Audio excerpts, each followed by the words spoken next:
Buckle up. You are listening to Musicians and Beyond, where we bring you the backstage info on the life, the lyrics, and the long journeys of the music industry.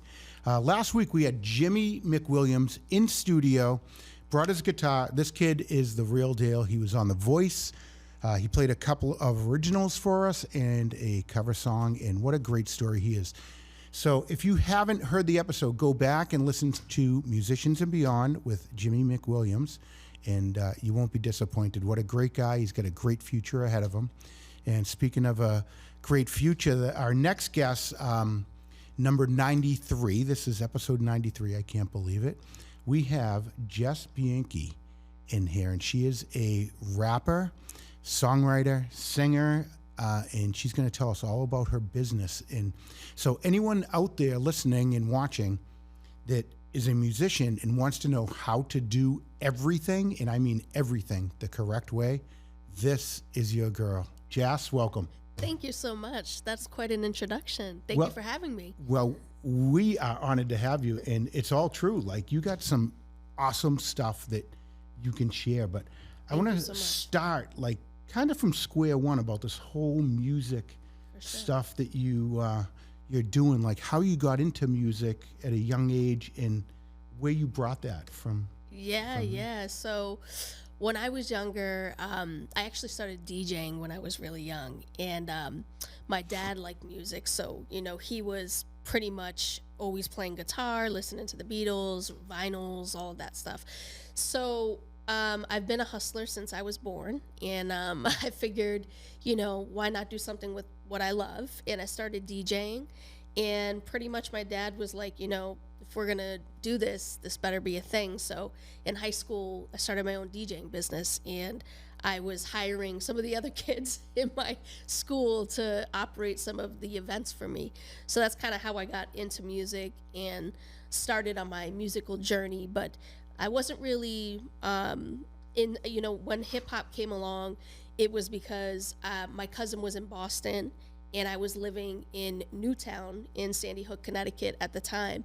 So he introduced it to me. He was living in Boston and, listening to a lot of it. So when he came over, we started rapping and rhyming. And then I had a friend from Harlem who would hang out with us in the summertime too. So I was watching all the great classics like Wu-Tang, Jay-Z, Nas, and studying everything they were doing. And that's how I really started developing a love for rhyming, because it was all about poetry and supporting that with soundscapes, Yeah, it's interesting. We were talking earlier, and you kind of broke the mold. You're not the stereotypical rapper, but no, you are. Yeah, so it's weird. It's kind of like a lot of times people will just, when I say I do music, they'll kind of be like, oh, well, what do you do? And I'm like, hip hop. And they're like, you mean dancing? Right? So they automatically go into dancing. But, and I'm so used to that. But yeah, I broke the mold. It feels weird because it's kind of like I lived a double life almost. I had lived in Sandy Hook, Connecticut. And then my family's originally from the Bronx, from Brooklyn and Yonkers. So I was spending a lot of time there, and I was spending summers and stuff. So I kind of had this dual life going on. And that's really what shaped my perspective and the way that I rhyme, really. Mm-hmm. Well, I think it's great that you broke the mold. I mean, I'm sure you get some pushback from for sure. some people, but for the most part, I mean, this world is all about going outside the box and doing what might not be the norm. Yeah. And really going for it. And you've done well at it. Thank you. Thank you so much. Yeah, I mean, you have to do what you love at the end of the day. You have to do what you feel like you were put here to do. And that's what I've always felt like. I've always felt like this is what I've been put here to do. I don't know why. I don't know how, but it feels right.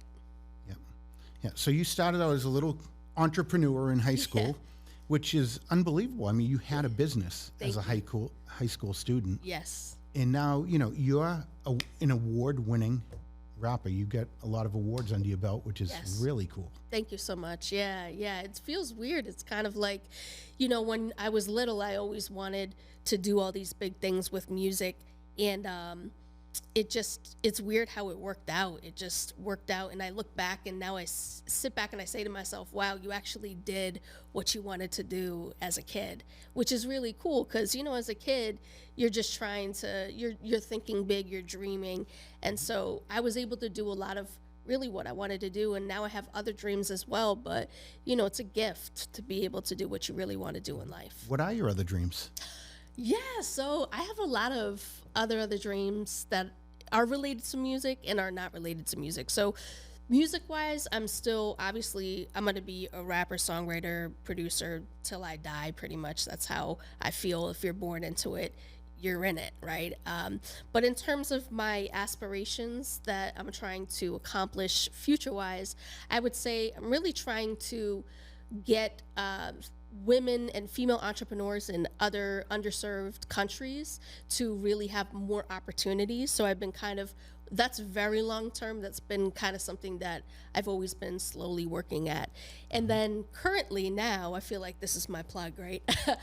Currently right now, actually I've been working for the past 7 years on developing a program, because as an independent artist, I always felt like, I didn't fully understand how everything was supposed to be done sequentially, or just overall how things were supposed to be done. So I just never felt grounded in that way. And so I took it upon myself to really just spend countless amounts of hours researching and developing a refined system of how to get fully set up as a pro music creator. So that's kind of what I'm working on right now. Is I'm working with aspiring music creators who want to get fully set up as pro music creators, completely done for them in 90 days. And it's been a journey. It's been a lot of market research. It's been a lot of A/B testing things and such. So that's my current focus right now. And then my other focus that I have is I've been working on the music marketing side of things and generating fans for artists as little as 72 hours. So there. It is amazing. I mean, the average person, music listener, doesn't realize how much goes into getting a song on the radio or being a established musician. Yeah. There's legal aspects. There's songwriting aspects. There's registrations and For sure. copyrights and all this. And Yep. your program encapsulates all of that. Yeah. You know what I was impressed at, Jass, is looking at it. Like if I went to someone to do all of those things, it would be thousands Oh, of yeah. dollars. Yeah. And you're just grateful that you're able to be the person to kind of be able to put it out there to people. So you're not really screwing them on the price. You're giving everyone a really good price, and you're trying to give everyone an opportunity, which is, says so much about you as a person. Oh, thank you so much. Yeah, I mean, it does. That's the thing, actually. I'm a music coach, so I had a lot of artists come to me, and they were spending a lot of money on doing a lot of these things, and also, too, they didn't even understand. There wasn't, again, no sequential process, no strategy behind what they were doing. So it was kind of like they were just spending all this money hoping that I would piece it together for them. But what they were not understanding is that I'm only going to be as good as what their vision is, right? If you don't have a good strategy, if you don't have a good vision, then you could pay whoever in the world and it's not going to work for you, because there's no blueprint to win a Grammy. There's no blueprint to go on tour. There's no blueprint for any of that stuff, right? Well, there's there's ways to do stuff, but there's no exact blueprint that is a one size fits all approach for all artists. So yeah, that's pretty much what I decided, instead of these artists coming to me and spending all of this money, hoping that something was going to happen, I was determined, to really refine the process and make a very sequential process so that it could be the most impactful for them. So that's this program. We basically focus on 3 steps, and that is plan, protect, and promote. And through that process, like you said, we help with understanding the vision, the mission statement. We build that out. We understand with setting goals that are attainable, so SMART goals. Then we start to help that individual, build out a business plan and develop the business. Do you want to be an LLC, an S Corp? Maybe it makes more sense for you just to be a DBA, right? Sole proprietor. So we work through that whole process, and then after we work through that process, we start to register and protect your music and your brand, so that no one's taking your music. And I'll mention, well, I'm not going to mention the artist out of respect, right? But there's one artist that came to me and they said, how come this artist has my name, right? And they're going back and forth feuding on social media. And I'm like, at the end of the day, this is why it's so important. You build all your business up, and then if someone comes and takes your name, what happens then, right? So we pretty much get you protected from that standpoint, and then we move you through the proper money aggregation sites that you need to be registered with, and then we move forward after that to talk about fan generation and marketing. And that's the problem, is that most music artists come to me and they say, I want fan generation, I want music marketing, but they haven't done any of that other stuff. So they're basically wasting their time and money. Right, right. And the first time I heard about you was way back when we had a guest of ours, Christine Elise. Yes, Christine. And I'll tell you, what a voice on her, and she's an amazing, she's an amazing pianist, artist. amazing artist. And she was telling me about a woman who, kind of walked her through and kind of helped her along. And just watching her progress using your system is amazing. So I guess it works. That means the world to me. It actually gives me goosebumps to know that I'm making an impact on others, because that's why I do what I do, really. I really want to change the way that independent artists look at the music business, instead of being like, so right-brained and thinking that they don't have the conduit or whatever it is to start thinking left-brain. I want them to feel empowered and make them feel like, look, I can do this. I don't need to be a music lawyer, but I need to know the basics of what's going on, so I'm not signing bad deals and whatever have you. Yeah. So this isn't an infomercial by all sense of the imagination. yeah. I swear to you. But, I think this is important stuff for anyone in the music industry. This information is huge. How do people find out about you? Absolutely. Your system and anything that's involved with it? For sure. So people can go to levelupyourmusiccareer.com. Level Up Music Coaching is my music coaching that, we basically mentor artists with that coaching program. And then also we have fangenerator.com. It's GENR8R.com. So we got a little clever there. But yeah, those are the two websites that you can go to. You can always Google search it as well and put my name, Jass Bianchi, because both of those are underneath the Jass brand. Yeah, I mean, this isn't a small thing. You have a lot of people that work for you. Yep. And you've worked with over 300 artists Yes. to this point. So Yes.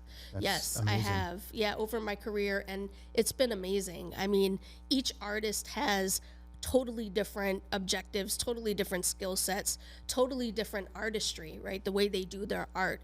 So I love it. I love talking to the artists. I love learning about what they do and really getting to the root of what it is that they need to address so they can move forward to get to that next level. You see what I did right there? I like that. That was good. That was good. It's almost like you've done this before. So, I mean, you are in the rap hip hop world. Yes. But you work with all kinds of artists. Yes, I do. So yeah. Is that difficult for you because Not at all. you are versed in one thing? Yeah, or you like a little bit of everything? Yeah, that's a great question. I got passionate about that for a second, because the thing is, I love all different types of music. Even doing hip hop, I feel like I fuse in a bunch of different genres of all different types of genres of music, from world music to like Tony Bennett, right? So I love working with all different types of genres of artists, because I think that there are so many different nuances within those genres, right? So let me give you a direct example of this, right? If you do something like, let's say, Baroque music, right? We're niching down from classical to go even deeper.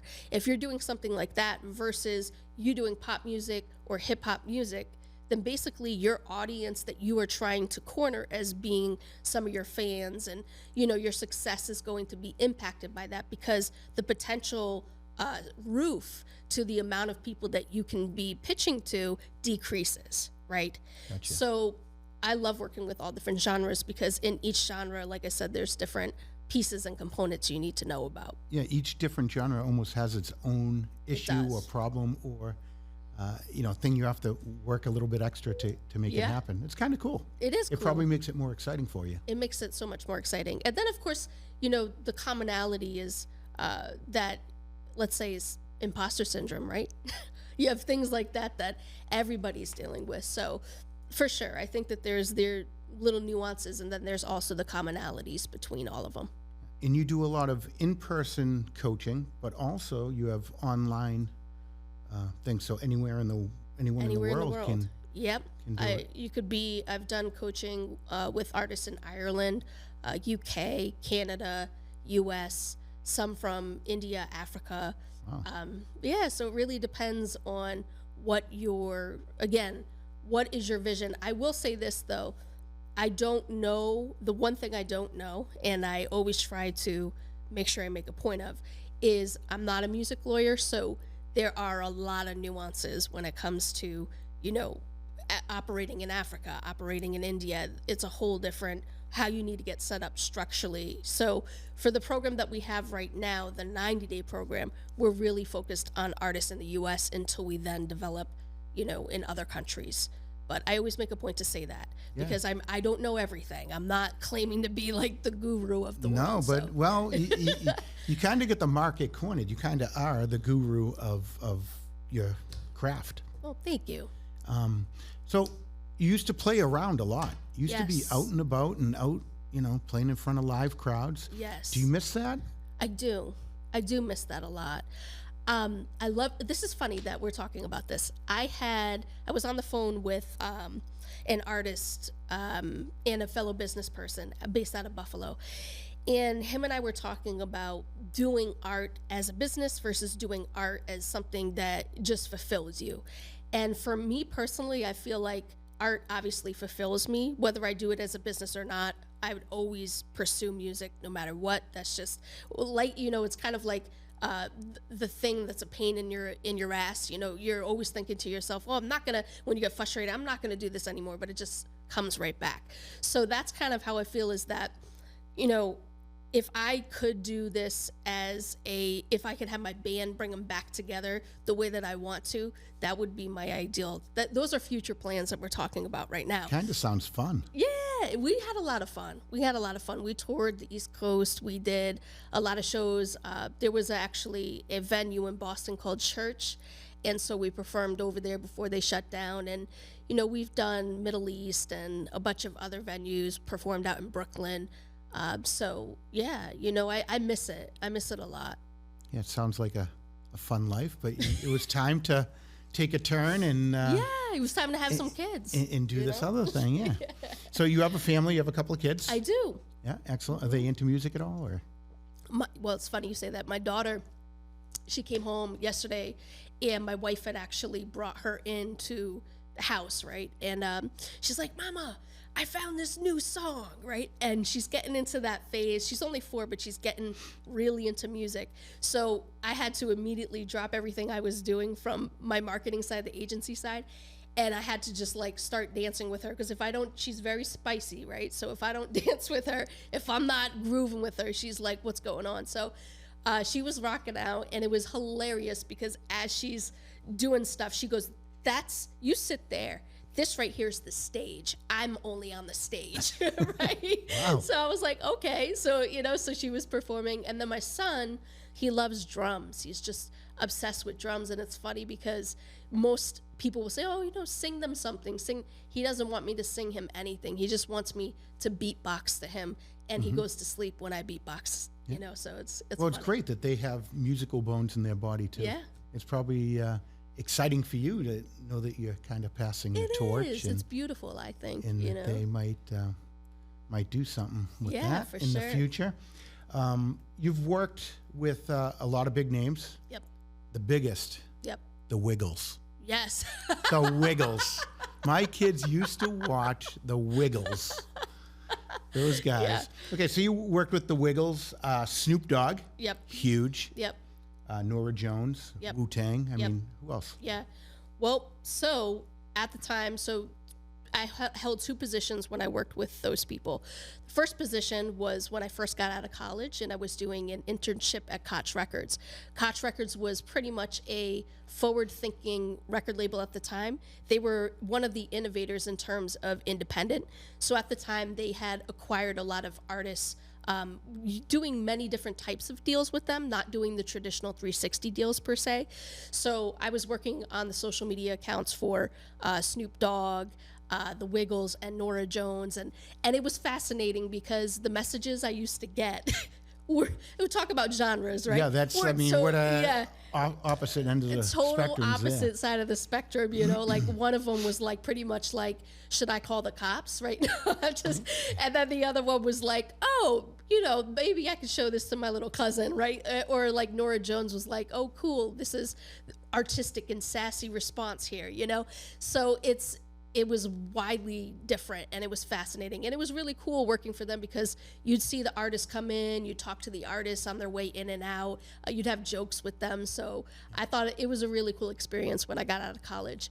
And then when I worked as a marketing director at a radio syndication company, that's when I had worked with Alice Cooper because we were working on his radio show. And this is actually really funny. So one time Alice we're at the board table, right, and everybody's being so serious, and then afterwards we're all taking photos of each other. So I said, you know, I'm going next to Alice, and I said to him, oh God, I'm like, do you have a good side? And he looks at me and he goes, no. Perfect And I answer. was like, that's You know, amazing. Alice Yeah. Cooper is an amazing guy. I mean, He is. people He's think he's very nice. crazy and out there. Yeah. He's really got his stuff together, and He he's does. very down to earth. He's super down to earth, and he's a business guy. Like, that's He what I is. try to tell artists too all the time. I'm like, your favorite artists, a lot of them, not all of them, but a lot of them are business minded, right? Mm-hmm. Because they need to know how to do, you know, they need to know the ins and outs of their business. So they know if people are screwing them, if they know what the trajectory is, they need to know that. So in the music business, a lot of people do get screwed because they do. it Because sounds good and whatever, and they just sign the dotted line, and they're they do, held because over. they don't know, they're not empowered. And by the way, that's not their fault. I mean, the music business was built on that left brain thinking, and they're right brain creators, most of them. And some of them have a mix of both, which is great, right? But, you know, that's not really their fault for being that way. But now we have the tools to really grab this and take a hold of it and be empowered. cool. Cool. I'll keep it positive. Yes. So all of the artists that you worked with, Yes. who was the coolest one to work with? Who was like a lot of fun and that you Man. bonded with? Oh, The Blue Wiggle. okay. Yeah, right? The blue wiggle. Yeah, no, the green one. No, I would probably say this sounds crazy. So I don't want to say this in a way like I loved working with Mark McGrath and Alice Cooper and all those, because that was a really cool experience. It was in a board setting, and it was very corporate, and it was very like, you know, we're driven by metrics, things of that nature, right? So I loved it for that reason, because we had laughs. Even though it was so corporate, suit and tie, we still had laughs, and it was fun working with them. But for me, I feel like my passion lies with indie artists, right? With aspiring artists, because I think sometimes when you're not held to expectations and you're really setting the expectations yourself, that's when you could be really creative. So I love working with aspiring artists, and I really can't name one or two of them because I feel like a lot of them that I've worked with have inspired me just as much as they say, oh, Jass, you inspire me, you help me. I feel like they inspire me, you know, and each one of them has inspired me for a different reason, honestly. Yeah, that's really cool because, you know, the music industry, if they're down to earth and you help each other out, I mean, Yeah. it's a win-win situation. It is. It is. And, you know, it's like the music community is so strong. It's like once you find out that someone else loves music or does music, it's almost like, you know, when I walked in here and you were like, I feel like we know each other. That's what music is. You know, music connects each other. So I love the community. Yeah, and you it know? happens all over the world. You could It does. play, you know, someone in the jungles of Africa, something of yours, and they'll like it. Which, and I say that because we were talking about one of our previous guests was a Yeah. African jungle musician, and he told us all about how he makes the instruments. It's a great episode. I want to listen to it. And he talks about how they cut the trees down, and then they would plant another tree there where they cut Yeah. it down so that the Beautiful. future generations can enjoy the beautiful music. Just like what you've put out there, generations to come are going to enjoy it. That's the beauty of music, is that it is lifetime, and I mean, it could be forever, it could be for eternity. So when you're creating, you don't want to always think of something as immediate, right? Oh, this is going to immediately get me famous immediately. You're building your catalog to exist for eternity. And when you think of it that way, it's really empowering, because it's like, wow, I mean, sure, I'm driven right now, and sure, I would like to win a Grammy next year, or et cetera, right? But at the same point in time, knowing that you have eternity to touch lives and impact people and achieve, that's really powerful. Through your years of doing this, you've won a ton of awards. You've worked with the Grammys. You won Women in Film Best Song. Yep. What's been your ultimate highlight as a musician? Sure, absolutely. Oh, just to clarify too, I didn't win a Grammy, because I know you said. I just want to make sure I put Okay. that down. No, you were a consultant for a Grammy. Yes, Okay. I consulted with Grammy. But you're award gonna win a clientele. Grammy. Yes, exactly. I right. like your style. Hey, think positive. I always Thank think you for positive. clarifying that. No worries. I just like to set this record straight. But go ahead. You were asking me a question. What has been your highlight? Of as a my musician? career. I would say the most inspiring part of my journey is when I won an award out in LA. I have a song called One of the Boys, and it's really much about, finding your identity within yourself, not even just like your sexual orientation or who you are, but also just like who you are as a person and what you believe in. And so that song really embodies that. And I won an award out in LA for a Woman in Film festival, and they had done a music part to the festival, and they actually flew me out to perform the song. Fun. Yes, it was a lot of fun, and I performed. It was great, 'cause I performed literally in front of a room of 400 to 500 amazing, powerful women who are in film, and it was so cool to see other people that are making such a difference vibe to the music that I created. That was really cool. So That is cool. And you have a video for that. I was do. watching it earlier, trying to, polish I'm up yay high. on Jass. Yeah, you were a little bit smaller Little than small, the rest, but little small. yeah, you get a bunch of videos out there. The videos Yeah. are fun to make, right? yeah, I love making videos. Would They're you rather do that or be in the studio making music? music. The thing about me is I literally have, I want to say, 100 notebooks full of rhymes.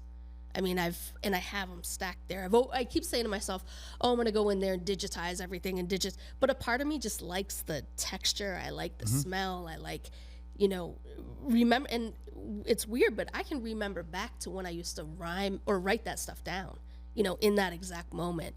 And it takes me there. So, making music is my thing. I could make music, I start sometimes when I'm going off and I'm like, okay, I did my work for my clients. It's my time now. I'm going to put this, I'm like, oh, I'll do it for an hour because I have to wake up early with the kids. Sometimes my wife comes downstairs and she's like, it's 4:00 in the morning. Right. And that's what music does, is that it takes you to that space, the state of flow, and brings you to a whole nother zone. So I like asking musicians this because everyone has kind of a different answer, but all your rhymes, a lot of them rhyme with truck, by the way. do they really? That's yours do. hilarious. What rhymes with truck, John? You're going to have to listen to Jass's music to find out. But A word my grandmother used quite frequently. Ooh, is that where you got it? You can blame her? Potty mouth Always. Nana? Always. Always blame the grandmother. She was the one who taught my first Italian word, fangul. Okay. So where do you come up with your rhymes? A lot of people will say, I'm driving down the street and all of a sudden, boom, this just pops in my head. Yeah, for sure. Or I'm talking to someone and this idea came. How do your ideas come to fruition? So I literally it's weird. I can have a conversation with you and speak the English language, right? But then in my head, I can be literally rhyming whenever. It doesn't, and sometimes too, it will be weird because I'll talk to you and I'll flow in a cadence, or I'll say a rhyme and it will just happen, or maybe I'll make a pun. And that's kind of how my brain has been wired since I was little, ever since I started rhyming. So for me, like the inspiration literally can come from wiper blades going back and forth if I hear a rhythm, or if I hear the rain coming down at a certain way, then I'll start talking and thinking about it in my head.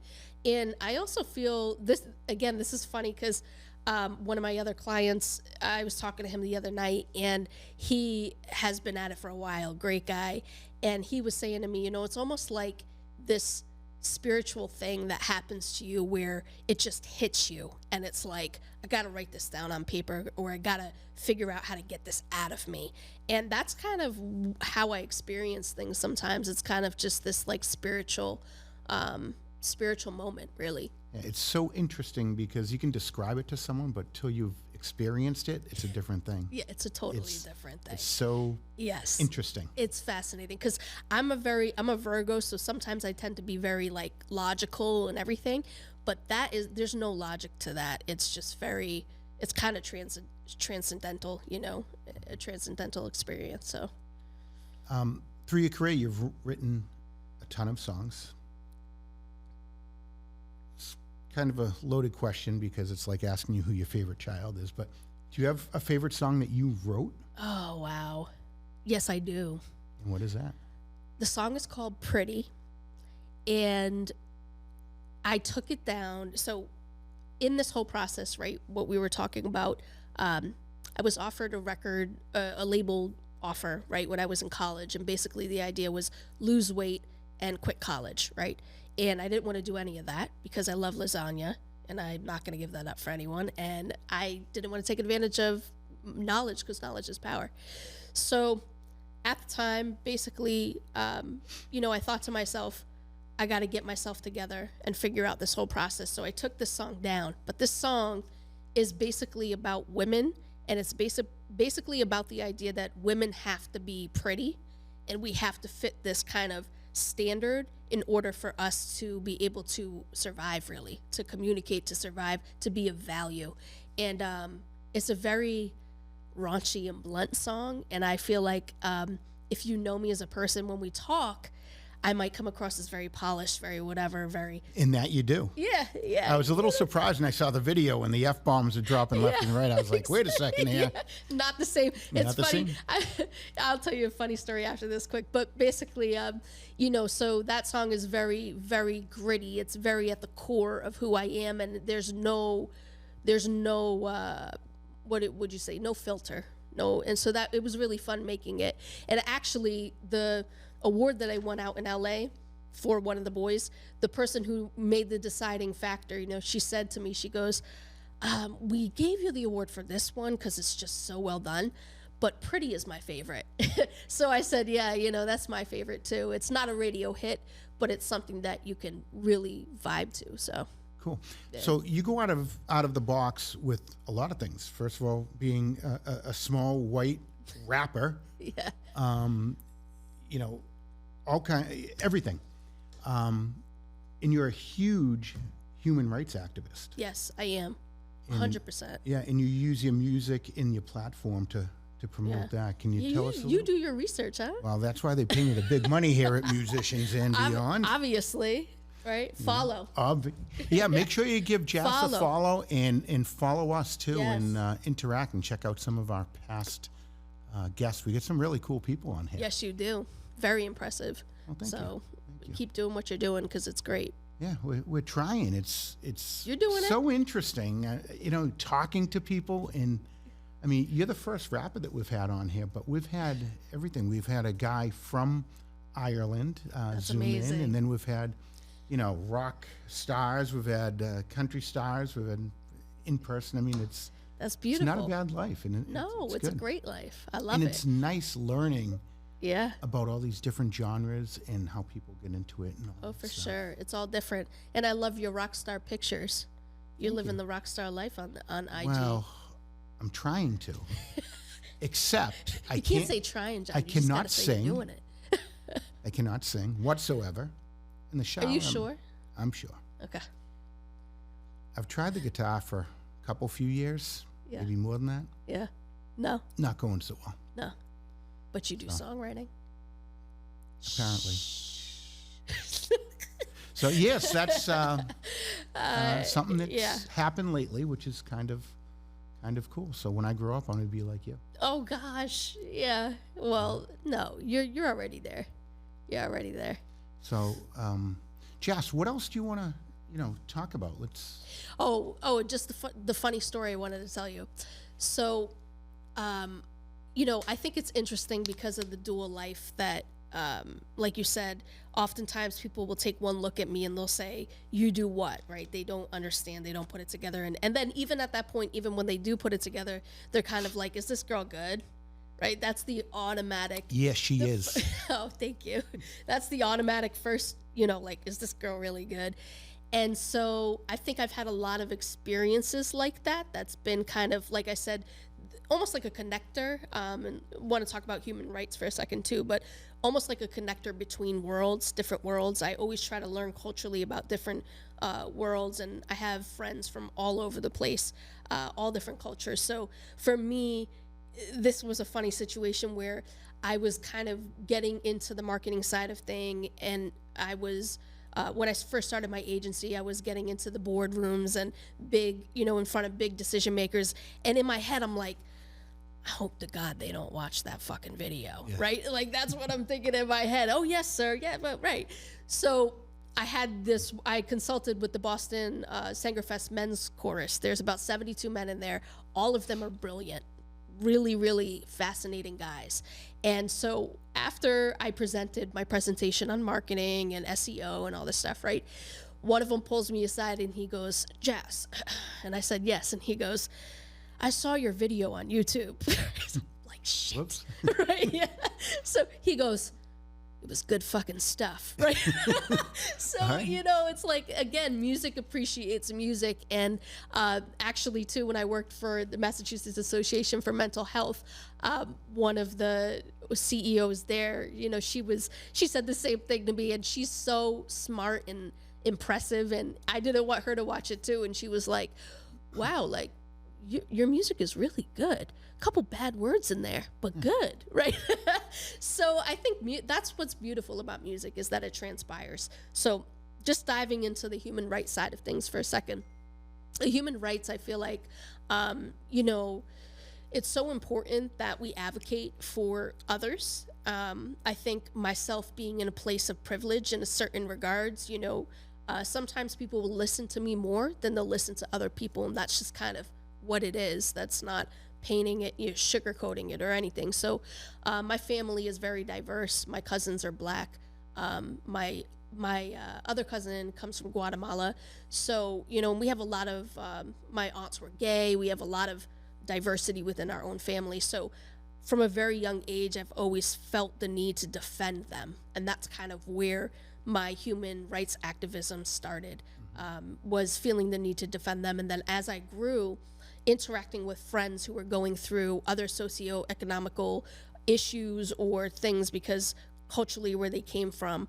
And so, that's pretty much, I advocate in my day to day. I'm always trying to, even with the clients I'm working with, sometimes it's a weird, awkward situation because I'll kind of check them a little. I'll say, hey, we're doing a lot of this, but how come we're not doing this? Or how come? So I do a lot of that and put myself in weird, unsettling situations. But I think it's important that we have these conversations. Absolutely. So. Yeah, if you don't talk about them, they're not going to get resolved. But that's a wonderful thing about you. We were talking before, and you don't see color, gay, lesbian, anything.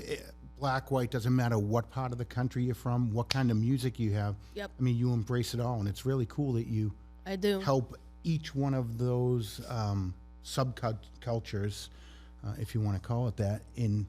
Absolutely, right now I'm learning Urdu from some of my Pakistan freelancers out in Pakistan. I don't even know what that is. That must be the language. So it's funny, right? They've been teaching me it. And I went to the bank, and I know this lady, she's really cool. And she was saying something, and I said, I've been learning Urdu. She said, oh, really? I said, yeah. So I said something to her, and she goes, wow, you know more than my kids do right now. That's sad, right? So I love languages. I love learning. And I think we all need to be more universal in our thought and approach on stuff, because it will get us a lot further in life. Yeah, and be more open to others. I mean, no, For sure. people are so quick to judge others. They don't know what the hell is going on behind closed doors. Nothing. If there's mental health issues, if there's money issues, anything. Yeah. So, I'm That's important too, and mental health is a huge part of the music community. I'm glad you brought that up. I consider myself a mental health advocate as well, and mental health. I mean, I feel like musicians have a disposition already, if you want to call it that, but basically where they come into this earth being wired a certain way, and because they're wired that way, the brain actually. In the same center. I wish I had my person from the Massachusetts Association for Mental Health, because they come in here and say, Jass, but my way of saying this is you have that part in the brain where it's very emotive, and it's always, you're running everything through that part. And so that gives you, your creativity. And so what happens is when you're very creative, that's stimulated more. And so it's connected to your emotional side, which again can impact your mental health. So I feel like it's really important that us as creators always put mental health on the table and talk about it. Yeah, absolutely. You got to, hit it right when you notice something's going on. Yep. And it must be really hard. So some of these musicians will go from being nothing, being a beginning musician, Yep. go to the top of the world. They can't even yeah. go to the bathroom without people asking for their autographs. And then, so they go from the top of the world, now they drop and they're nothing again. That must be terrible on the brain. Oh my gosh, that's really hard. And the thing is, the idea of you getting up on stage and actually, performing in front of a bunch of people and having that adrenaline rush, that's a drug, right? It's a drug, and it's a great drug. Don't get me wrong. It's an amazing feeling and an experience, and knowing that all these people are listening and they're following you and etc. But like you said, when that goes away, what's left at your core? Right? Does the music define you? Does your career define you? Or is there something intrinsically that is going to define you and make you, legendary just for being a person, not just being a musician or an artist, Yeah, it's a great point. Yeah, I mean, this has been phenomenal. I mean, just in this 45 minutes, I have learned a lot. Thank you. It's Likewise. been awesome having you in. So all our listeners and viewers, make sure you go check out Jass Bianchi and follow her. Check out her videos. You might have to censor them if your little kids are around. But this has been awesome. And we like to think everyone comes in here as an acquaintance and leaves as a friend. So I want to thank you, Jass Bianchi, for being our friend. Thank you. It's been fun. Thank you. I appreciate it. And again, people follow Musicians and Beyond podcast. John, you're doing amazing things. And thank you so much for having me on the show again. We're trying our best. Thanks. And before we go, I want to thank Dane, Kayla, and Maeve of WinCam, because they make all of this happen to come to you. Thank you.